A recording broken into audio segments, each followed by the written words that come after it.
La mobilité est un enjeu incontournable dans nos vies. Pour les aventuriers toujours en selle, prêts à sillonner des territoires inexplorés, les centres d'entretien moto et scooter Doc Biker s'engagent à chaque instant pour que thermique comme électrique, vous puissiez toujours compter sur nous. Doc Biker.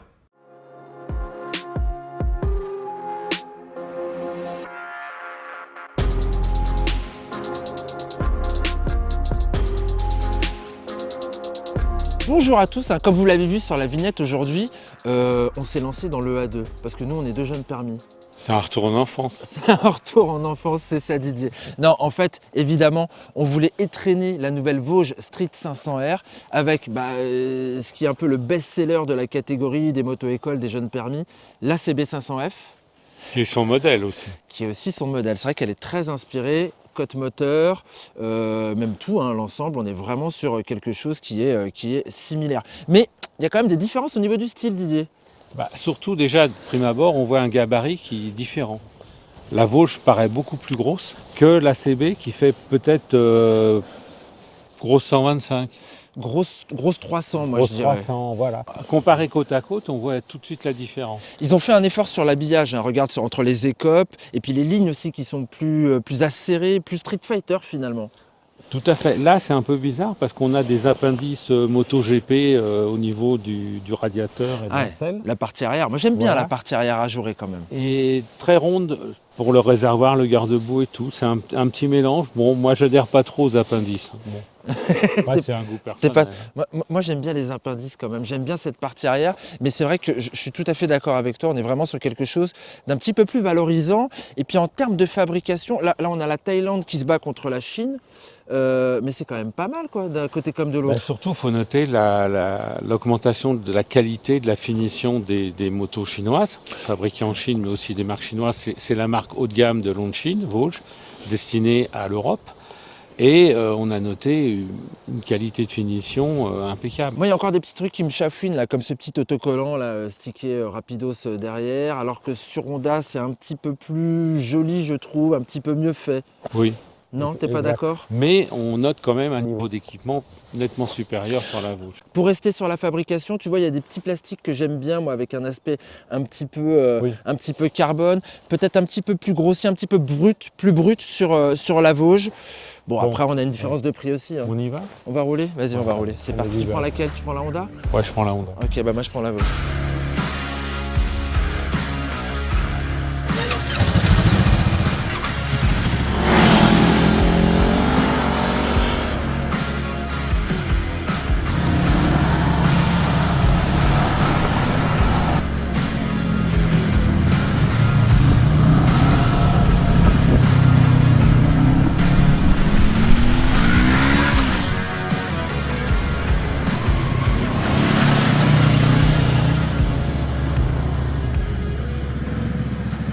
Bon, sur ce comparatif, mon cher Didier, là on vient de faire 250 km aujourd'hui, ça fait un petit moment qu'on les a les motos, mais là on a fait 250 bornes, pas trop crevé?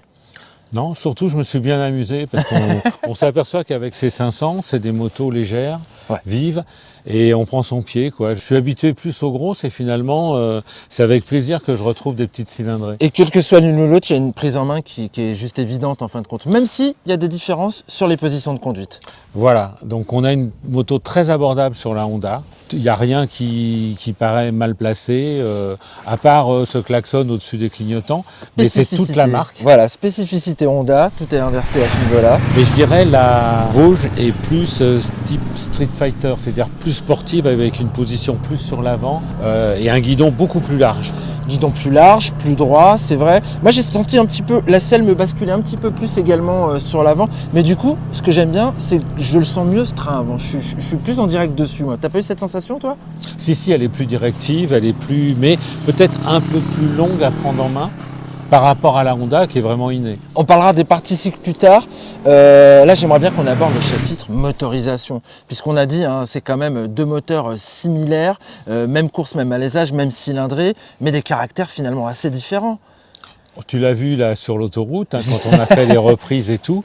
Bon, et finalement la Vosges est devant dans toutes les conditions, que ça soit en reprise à 40, à 90, 40 en quatrième. 6e, histoire de voir un petit peu comment ça se comportait à bas régime. 90 km/h pour la relancer en 6e et en 4e vitesse également.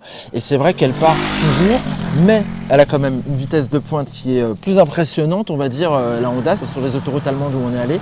Hein, on a pu faire 185 km/h au compteur, au rupteur, pardon. Là, on est plutôt à 174 km/h. En revanche, tu me notais un truc qui était assez sympa au niveau de la disponibilité à bas régime, notamment sur la Vosges.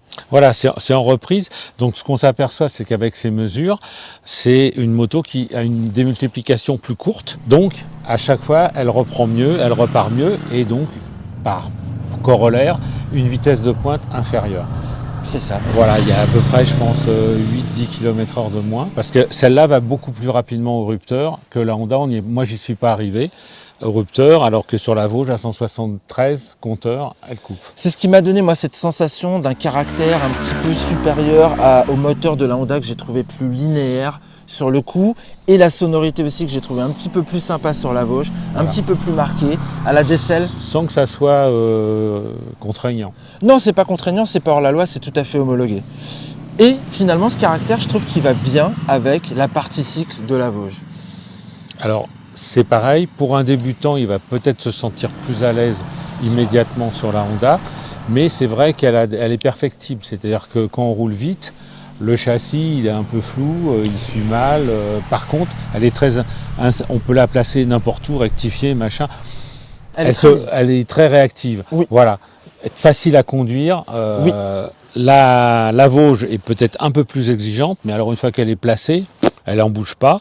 Elle a des suspensions un peu plus rigides. Ouais, tout à fait. Un train avant nettement plus directionnel. Oui, je suis tout à fait d'accord. On la place où on veut et elle y reste. Et alors, c'est la question que je me posais. Est-ce qu'il vaut mieux avoir une fourche classique qu'on peut peut-être régler en précontrainte, comme c'est le cas sur la Honda? Encore que, je sais pas, parce que quand tu as une bécane, en fait, tu la règles une fois et après, tu n'y touches plus. Bon, alors c'est vrai que d'origine, elle est un poil souple. Ouais, elle a un petit poil souple. Elle enfonce beaucoup. Elle enfonce. Tu vois, on le voit sur les freinages. Voilà. On parlera après du freinage, mais on le sent sur le freinage, ça enfonce quand même un petit peu plus. Alors que là, on a un petit peu plus de rigueur. Et ça parle aux sportifs que j'ai au fond de moi-même. Alors peut-être un reproche pour les débutants, justement, c'est le freinage que je trouve très brutal. C'est-à-dire c'est un peu tout ou rien. On peut régler la poignée, bon pas l'embrayage, alors que sur la Vosges on peut régler les deux leviers. Ouais. Et la Vosges, elle a un double disque et finalement plus progressif, plus dosable. Alors que là c'est vrai que tu as le mordant, hein, tu as le bon mordant, le mordant est comparable, mais ça vient d'un coup et puis avec cet effet de fourche dont on parlait, on le ressent davantage, je suis d'accord avec toi. Et sur les pneumatiques, toi tu as noté des différences entre les Pirelli de la Vosges et les Michelin Road 5 de la Honda? Alors autant j'aime mieux le châssis, le comportement de la Vosges, autant je préfère les pneus de la Honda. Les Michelin sont déjà chauffent beaucoup plus rapidement. Ouais, ils sont vite. D'entrée, on peut attaquer, ça tient, alors que les Angels sont plus longs à monter en température. Moi, j'ai remarqué qu'on avait mis plus d'angles sur la Vosges que sur la Honda, mais ça vient du fait de ce châssis dont on parlait justement. J'ai une précision alors au niveau des tableaux de bord. Alors bon, sur la Vosges, il est très classique, c'est l'ancien DCB. Hein. Oui, tout à fait. On reconnaît, on est habitué. Par contre, le nouveau tableau de bord de la Honda est très informatif, il y a plein de choses. Mais alors il y a un problème d'éclairage et bizarrement, il est plus lisible en plein soleil qu'à l'ombre. Ouais, alors d'habitude c'est l'inverse qu'on a. Voilà. Affichage. Bon, c'est assez bizarre et il est très complet, il est joli, mais finalement il est peu lisible dans une utilisation courante. Moi ça m'a gêné, d'autant plus que j'ai roulé quand même avec une visière fumée là sur tout ce comparatif. Et c'est vrai que j'ai trouvé ça dommage, alors que j'aime bien toutes ces fonctionnalités, quoi. Elles sont vraiment chouettes, il y en a plus hein, sur la consommation instantanée, il y a 2 tripes. Tu peux avoir aussi le régime moteur, en plus de l'avoir en barre graphe, tu l'as également sur la droite. Ça c'était pas mal, c'est vrai que c'est dommage. Dommage. Et tu as fait les consommations?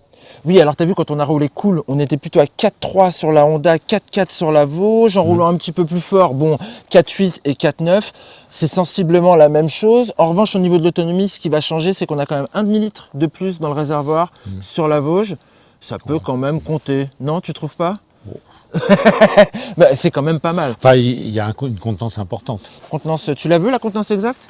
Parce que j'ai toutes les infos ici, tu sais, oui. je me connecte sur Motoservice Ouais. et je vois tout de suite, en fait, on est à 17,2 sur la Vosges et 16,7 sur la Honda. Ouais. Mais c'est pas mal. Bon, ça fait 350 bornes facile. Un petit mot sur le passager, qu'on sent mieux évidemment sur la Vosges parce qu'il y a quand même des poignées à l'arrière. Ils sont rehaussés tous les deux de la même manière. Je sais pas Adrien, t'en penses quoi toi? C'est plutôt la Vosges, hein. Voilà, il nous le confirme, Adrien, il dit que c'est plutôt la Vosges en fait pour le duo. Ouais, pour le duo. Ah si, dernière chose que je voulais dire aussi quand on parlait des choses pratiques, c'était le rayon de braquage de la Honda qui était quand même plus facile, plus favorable que sur la Vosges qui était un petit peu plus long. Voilà. On finit avec les tarifs. Bah oui, parce que c'est quand même assez important. 5 495 € pour la Vosges et 6 399 € pour la Honda. Alors ça veut dire que c'est plus cher à produire en Thaïlande qu'en Chine? Tu as raison, mais, et après, il faut mettre aussi en corrélation avec l'entretien. Là, on est sur des cycles de 12 000 bornes chez Honda. On est sur des cycles de 5 000 km sur la Vosges. Donc, on a peut-être un entretien qui est un petit peu plus coûteux. Voilà, donc je sais pas. À voir si ça vaut par rapport au prix de départ. Bah, sur le prix de départ, on en a plus sur la Vosges, ne serait-ce aussi également sur l'équipement qu'on a vu. Je suis d'accord avec toi. Voilà, il y a quand même. Après, bon, on note quand même que les produits chinois de ce type, conception et fabrication, ont monté en gamme. C'est dingue. Voilà, et maintenant arrivent à avoir un produit de qualité supérieure presque aux productions japonaises. Bah, de telle sorte que Longines produit aujourd'hui pour BMW, on sait qu'ils vont produire aussi pour MV Agusta. Ouais. Donc certes, on n'a pas le recul sur la fiabilité aujourd'hui, mais on se dit quand même que si des grandes marques européennes leur font confiance, c'est que quelque part, ils viennent s'installer pas juste pour figurer. De toute façon, bon, on n'a pas eu de soucis. Sachant qu'on a eu notre roulage de 250 bornes, mais on les a gardés une semaine, on les a mis à l'épreuve de la ville. Bon, bah c'était sympa. Ouais, je crois que je vais repartir. Tu repars avec je suis venu laquelle, avec la toi Honda, je vais repartir avec la Vosges. Bon, bah si tu repars avec la Finalement, Vosges, j'ai pas le choix. elle m'a convaincu. Ouais. Puis je suis le chef, donc.